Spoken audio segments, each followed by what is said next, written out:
Bonjour à tous, j'espère que vous allez bien. Aujourd'hui, un peu de biologie et on va voir une espèce de cervidé qui fut à un moment éteinte à l'état sauvage. J'ai nommé le cerf du père David. Alors, petite précision, donc ce sujet m'a été présenté par la chaîne Ronnie Tanuki, donc qui fait beaucoup de vidéos sur le parc zoologique belge Pairi-Daiza. Et de ce que j'ai pu en voir sur internet, donc c'est un parc qui est vraiment grand, qui est assez dépaysant et qui possède une multitude d'espèces différentes. Et pour les personnes habitant dans le coin ou allant visiter la Belgique, vraiment pour le coup je conseille d'y aller.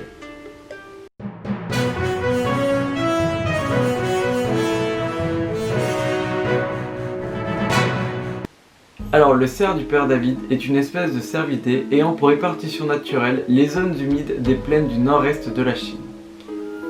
Ses caractéristiques physiques ont réussi à perturber les personnes de l'époque car il possède des sabots très élargis, d'un bois très ramifié et un cou avec une queue faisant penser à celle d'un autre animal.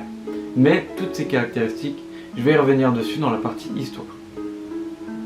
La fourrure estivale des adultes est orangée avec une raie dorsale foncée et son pelage passe au gris foncé quand l'hiver arrive. Les flancs sont quant à eux tachetés. Ces larges sabots s'écartent largement facilement avec ses déplacements dans les milieux humides, caractéristiques qu'ils assimilent à une adaptation à la vie semi-aquatique. Alors sa taille et son poids vont varier selon les sources, mais sans grande différence, pour globalement 130 à 200 voire 220 kg pour 1,20 m au garrot, et son espérance de vie va également très légèrement varier pour globalement 20 à 23 ans. Alors niveau comportement, comme dit préalablement, cette espèce aime beaucoup l'eau, notamment les zones marécageuses. Très bon nageur, il peut passer des heures en immersion avec de l'eau ou de la base jusqu'aux épaules quand les températures sont chaudes. Comme d'autres espèces de cervidés, il vit en groupe familial que l'on appelle hardes. Ces hardes-là se composent soit de mâles, soit de femelles suitées, c'est-à-dire accompagnées de leurs petits. À la saison de reproduction, les mâles s'affrontent par des combats avec leur bois afin de pouvoir se constituer un harem. Alors la gestation dure 9 mois, comme pour nous, et pour une portée de 1 à 2 fans qui atteindront leur stade adulte au bout de 14 mois. Son alimentation reste assez fidèle aux autres cervidés, avec principalement de l'herbe, des feuilles et de jeunes pousses. Cependant, les espèces qu'ils vont consommer vont varier en fonction de la saison, car en été, ils fréquentent les eaux stagnantes et les rivières au cours peu rapide et complètent leur régime habituel en broutant des plantes aquatiques, comparées aux saisons plus froides où ils seront plus dans les terres. Alors l'incident chinois est Shibuyang, qui veut dire ne ressemble à aucun des quatre, car comme dit préalablement, ses caractéristiques, qui étaient 4 assez originales, étaient ses sabots qui vont ressembler à ceux d'une vache, ses bois qui vont être ceux d'un cerf, donc du cervidé, la queue qui va ressembler à celle d'un âne et le cou qui va ressembler à celui d'un chameau. La première mention de cet animal en Occident est faite en 1865 par le père Armand David, alors missionnaire lazariste et naturaliste français œuvrant en Chine. C'est le biologiste français Alphonse Milne-Edouard qui est le premier à l'avoir décrit scientifiquement en 1866, même s'il n'est néanmoins pas le premier à en avoir fait une description. Nous sommes alors au 19e siècle et les populations sauvages étaient quasiment toutes décimées, mais un groupe de valeureux cerfs persistait dans le parc impérial de chasse de Nanaesi. C'est une précision qui a son importance, car dans les écrits du père David en septembre 1895, il est mentionné que aucun Européen ne peut pénétrer dans ce parc, mais ce printemps, m'étant hérissé sur la muraille d'enceinte, j'ai eu la bonne fortune de voir, assez loin de moi, un troupeau de plus de 100 de ces animaux. Jusqu'ici, j'ai fait des tentatives infructueuses pour avoir une dépouille de cette espèce.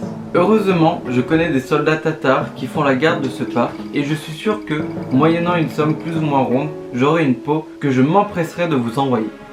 Au début de l'année suivante, il réussit par obtenir la peau d'une femelle et d'un mâle qu'il enverra aussitôt au muséum, puis la peau avec un squelette qu'il enverra au biologiste Milne-Edouard qui en fera une description scientifique sous le nom de Elaphurus davidianus, donc cerf du père David. Alors Elaphurus pour Elaph et Davidianus pour David, parce que, alors pour le petit aparté, notre cerf qui est commun en France, donc qui est le cerf Elaph, en fait c'est un pléonasme parce que cerf et Elaph, en fait Elaph ça veut dire cerf en grec, donc en gros c'est comme si en français ça donnait le cerf. Revenons un peu en 1866, car le chargé d'affaires français arrive à obtenir des ministres impériaux qu'ils envoient au muséum un couple de ces animaux vivants. Puis, d'autres animaux suivront en 1870. Les Anglais aussi obtenaient un couple grâce aux bons offices du missionnaire, cependant, ils ne survécurent pas aux zoos de Londres. Ce fut toutefois grâce à ces individus vivants envoyés en Europe que l'espèce n'a pas disparu, car les populations vivant dans le parc impérial furent réduites à 20 à 30 individus à la suite d'une inondation en 1895. Ils furent totalement tués et mangés par les troupes japonaises et occidentales présentes en Chine durant la guerre des Boxers. Le recensement du dernier animal sauvage tué fut bien après, proche de la mer Jaune en 1939. Nous sommes au XXe siècle où les parcs zoologiques européens qui en possédaient décidèrent de les confier au duc anglais de Bedford qui réussissa à regrouper 18 individus en âge de procréer dans son domaine de Woburn Abbey.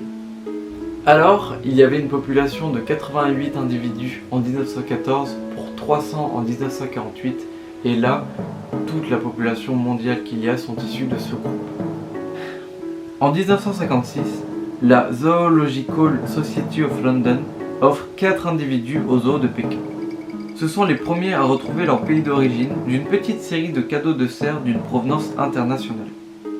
De 1985 à 1987, la Chine a procédé à une réintroduction de l'espèce dans son habitat d'origine, dans la réserve naturelle de Dafeng et dans le parc de Nananzhei.